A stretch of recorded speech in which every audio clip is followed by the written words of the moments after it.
ہمارے ایک دوست تھے، ذہن اسلامی چہرہ غیر اسلامی۔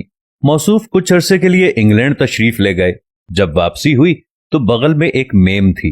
موصوف کا تعلق روایتی گھرانے سے تھا، اس لیے یہ خبر جنگل کی آگ کی طرح پھیل گئی کہ جناب میم لے کر آئے ہیں۔ رشتہ داروں نے گوری کے دیدار کے لیے دور دراز سے ان کے گھر تک سفر کیا۔ عورتیں سروں پر دوپٹہ لیتی ہوئی چوری چوری میم صاحبہ کو دیکھتیں اور ہاتھ لگانے سے بھی ڈرتیں کہ کہیں گوری میلی نہ ہو جائے۔ دلہا کی بہنیں فخریہ لہجے میں سہیلیوں کو بتاتی پھرتیں کہ بھیا انگلینڈ سے میم لائے ہیں۔ بچے تو اس کمرے سے نکلتے ہی نہ تھے جہاں پر میم تھی۔ اماں کو انگلش وغیرہ تو آتی نہ تھی، لیکن پھر بھی روایتاً چادر اور سوٹ گوری کو دیا۔ بلائیں لیتی لیتی رہ گئیں کہ پتہ نہیں میم کو کیسا لگے۔ ہاں، بیٹے کو جی بھر کے دعائیں دیتی رہیں۔ صرف ابا جی تھے جنہوں نے بیٹا جی سے دریافت کیا، مسلمان ہے کیا؟ مسلمان کیا ہے؟ بیٹا جی نے جواب دیا، جی اس نے کلمہ پڑھا ہوا ہے۔ اس پر ابا جی مطمئن ہو گئے۔ مشترکہ خاندانی نظام تھا۔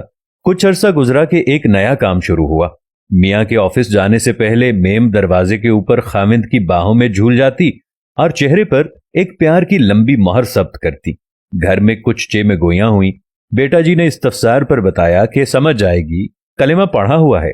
گرمیاں شروع ہوئیں۔ گوری نے پینٹ اتار کر نکر پہننا شروع کر دی۔ ابا جی نے تو کمرے سے باہر نکلنا چھوڑ دیا اور بھائی رات کو دیر سے گھر آنے لگے۔ اماں ہر وقت گھر کی دیواروں کو تکتی رہتی کہ کہیں سے چھوٹی تو نہیں رہ گئیں۔ بیٹے سے شکوہ ہوا۔ اس نے پھر بتایا، کلمہ پڑھا ہوا ہے۔ عزیزوں کی ایک شادی کے فنکشن پر گوری نے بریک اور کیمبرے ڈانس کا ایسا شاندار نمونہ پیش کیا کہ بڑے بڑے دل تھام کر رہ گئے۔ دریافت کرنے پر پھر بتایا گیا کہ کلمہ پڑھا ہوا ہے۔ گوری عید وغیرہ تو کرتی، لیکن ہر سال کرسمس بھی بڑے تزک و احتشام سے مناتی۔ بیٹا جی ہر دفعہ پوچھنے پر جواب دیتے کہ کلمہ پڑھایا ہوا ہے۔ وقت گزرتا چلا گیا، برداشت پیدا ہوتی چلی گئی۔ بچہ ہوا تو گوری نے ختنے کروانے سے انکار کر دیا۔ کہنے لگی کہ یہ ظلم ہے۔ بیٹا جی کھسیانی ہنسی کے ساتھ بولے، سمجھ جائے گی، کلمہ پڑھا ہوا ہے۔ ڈانس، میوزک، فلمیں، کاکٹیل پارٹیز، کرسمس، سریعام بوسو کنار گھر کے کلچر کا حصہ بنے۔ بھائی آہستہ آہستہ بھابھی سے فری ہوتے چلے گئے۔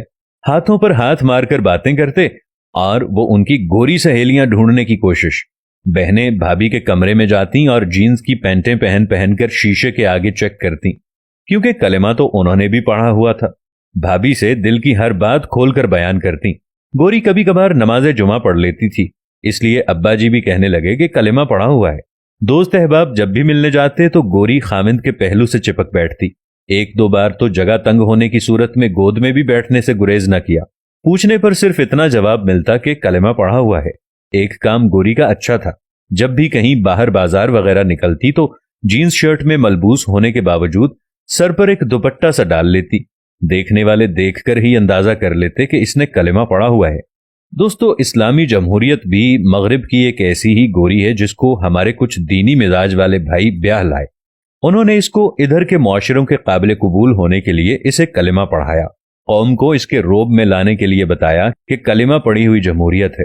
انہوں نے ہاتھ لگانے کی بھی جرت نہ کی۔ دور دور سے ہی دیکھ کر خوش ہو گئے کہ لو کہ ایک کلمہ پڑھی گوری ہمارے ہاں بھی آئی ہے۔ اس نے رواج توڑے، دستور توڑے، آزادی کے نام پر ہر ایک چیز کو اندر لے آئی، لیکن قوم خوش ہو رہی ہے کہ کلمہ پڑھا ہوا ہے۔ معاشرت کے نام پر یہ ہر اس میدان میں اسی طرح ناچنے لگی جو کہ غیر قوموں کا دستور تھا۔ لوگ پھر بھی مطمئن رہے کہ اس نے کلمہ پڑھا ہوا ہے۔ اس نے ہر شرک و کفر کو ایک جواز دیا، ہر ظالم کو اقتدار تک پہنچنے کا راستہ دیا، اللہ رسول سے جنگ یعنی سود کی راہ ہموار کی، دین کے ہر ابا جی کو سمجھوتا کرنا سکھایا، کلمے کا سہارا لے کر ہر چیز کو عام کیا، اور ہم محلے داروں کی طرح اسی بات پر خوش رہے کہ اس نے کلمہ پڑھا ہوا ہے۔ اگر کسی نے بہت زیادہ شرمندگی محسوس کی بھی تو اماں جی کی طرح سر جھکا کر یہی کہا کہ کلمہ پڑھا ہوا ہے۔ لیکن ہماری بے راہ روی کلمے کے بھیس میں بہت کچھ برباد کر دے گی۔ زیادہ تباہی سے بچنے کے لیے اب بھی وقت ہے۔ اپنی زندگی میں اسلام لانے کی کوشش کیجئے، ورنہ ہم نے بھی بس کلمہ ہی پڑھا ہوا ہے۔